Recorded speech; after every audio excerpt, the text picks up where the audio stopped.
서울창업허브와 함께하는 창업 트렌드 마케팅 온라인 판매자 협동조합 황지선입니다. 온라인 마케팅이란 인터넷을 기반으로 하는 웹브라우저, 스마트폰, 콘솔 게임 등 대표적인 인터넷 기본 장치를 통해서 온라인 광고로 소비자에게 제품과 서비스를 알리고 판매하는 것을 말하죠. 웹 마케팅, 인터넷 마케팅, 다른 말로는 이마케팅이라고도 합니다. 온라인 마케팅이 중요한 이유를 한번 살펴볼게요.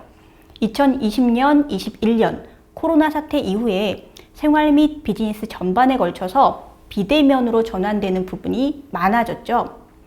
오프라인 위주의 생활 패턴도 점차 온라인으로 방향을 틀고 있습니다. 자연스럽게 기업 비즈니스 또한 온라인 마케팅의 중요성이 커질 수밖에 없어요.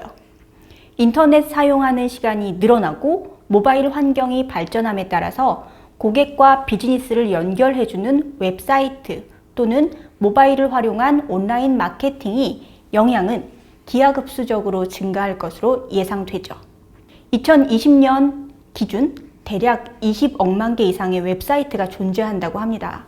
1991년 www가 만들어진 이후 1년에 전 세계에는 단 10개의 웹사이트가 존재했을 정도라고 합니다. 이렇게 온라인은 항상 변화하고 있습니다. 새로운 동영상, 사진, 인포그래픽 컨텐츠, 고객 참여형 컨텐츠 등 목적형 데이터와 마케팅 전략 및 사람들이 정보를 검색하는 방식 등등이 항상 변화하고 살아 움직이는 온라인 안에는 사람이 모이는 곳에는 기업의 마케팅이 활발하게 진행될 수 있겠죠. 온라인 마케팅이 왜 필요하냐고 질문하는 마케터는 아마 없을 거라고 생각은 하는데요. 인터넷 세계 통계 발표에 따르면 세계 인구 통계 추정치는 2021년 3월 기준으로 78억 명 이상이라고 합니다. 세계 인구 중에 인터넷을 사용하는 사용자가 65.6%라고 하는데요. 2020년과 21년, 단 1년 사이의 성장률이 무려 1331.9% 성장했다고 하네요. 전 세계 인구를 대상으로 마케팅이 가능한 방법이 바로 온라인 마케팅인 거죠. 온라인 마케팅 채널 중에서 가장 대표적인 SEO 검색 엔진 최적화를 살펴보도록 하겠습니다. 20억만 개 이상의 웹사이트 중에 잘 보여져야 그리고 노출되어야 마케팅의 효과를 기대할 수 있겠죠. 검색 엔진 최적화란 검색 엔진이 컨텐츠를 이해하고 검색되어진 색인에 맞추어서 컨텐츠를 제공하는 것을 돕는 것을 말합니다. 웹사이트의 일부를 약간 손보기만 해도 검색 엔진 최적화, SEO가 가능하게 돼요. 그럼 구글 검색 엔진 최적화 먼저 살펴볼까요?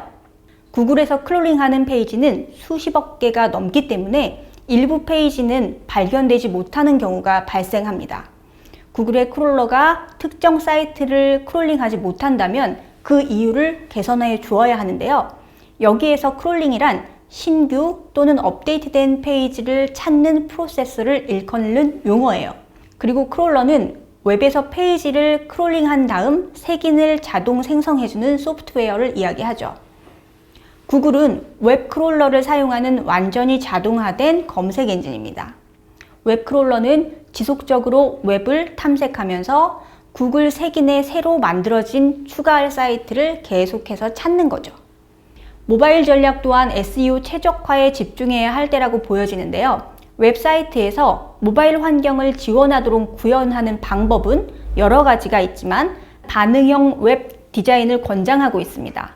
모바일 지원 사이트를 개발한 후에는 구글의 모바일 친화성 테스트를 통해서 모바일 사용 편의성 보고서를 확인하고 사이트에 영향을 주는 모바일 사용 편의성 문제를 해결한다면 모바일 환경의 SEO 최적화 또한 가능해지는 거예요.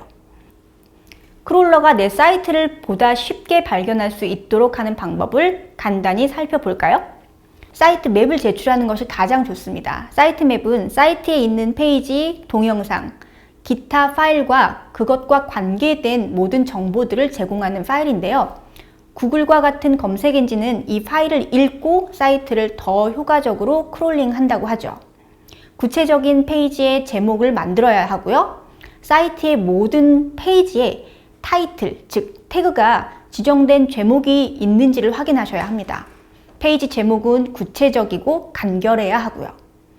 제목을 브랜드화 하셔야 해요. 간결하게 말이죠. 내 사이트로 연결되는 링크는 시간이 지나고 대부분 점진적으로 추가되는데요. 그 이유는 무엇일까요? 검색 엔진은 각 페이지의 제목과 메타 태그, 그리고 내 설명 정보 등 다양한 소스를 사용해서 정보를 찾아주고 노출해주기 때문에 점진적으로 내 사이트가 연결되는 링크가 추가되면서 검색 엔진이 내 사이트를 발견할 수 있는 조건, 이런 것들이 더 충족되는 것이죠. 내 사이트에 있는 블로그 게시물을 통해서 방문자들에게 새로운 콘텐츠를 추가했다는 사실을 알리면 내 사이트나 또는 RSS 피드를 통해서 팔로우하는 다른 웹사이트 소유자들에게도 홍보할 수가 있어요. 이렇게 되면 검색 엔진은 다양한 소스를 사용해서 정보를 찾아주고 노출해주는 것을 반복하죠.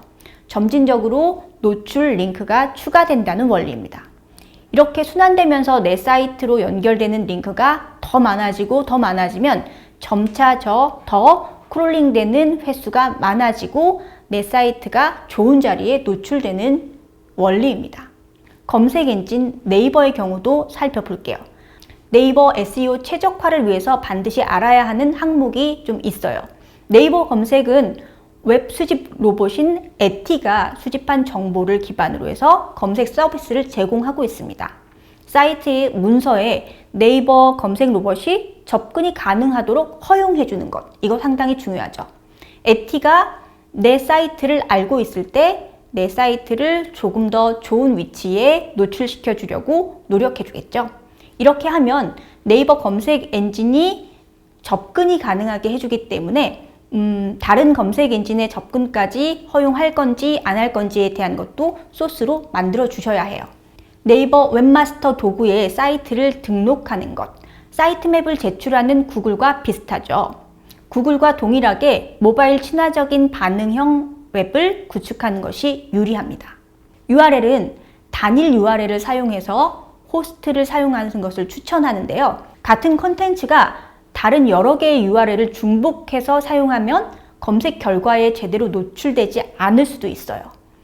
호스트명은 반드시 알파벳, 숫자, 하이픈만 허용됩니다. 네이버의 검색 로봇이 웹페이지 접근 가능하도록 설정하는 것 상당히 중요하겠죠? 웹 검색 노출 순위, 기준도 알아두면 좋습니다. 웹 검색 결과는 웹 문서, 그리고 사이트의 이용도, 사용자의 선호도, 검색어와의 어떤 연관성 등을 종합적으로 판단하고요. 측정한 값을 기반으로 자동으로 노출 그리고 제어한다고 해요. 검색 엔진 SEO 노출 방법은 거의 유사합니다. 그러나 검색 엔진은 모든 노출 방법을 오픈해 주고 있지 않죠. 노출을 희망하는 기업이나 브랜드는 직접 사이트를 운영하면서 위와 같은 방법을 활용해서 개선해 보시기 바랍니다.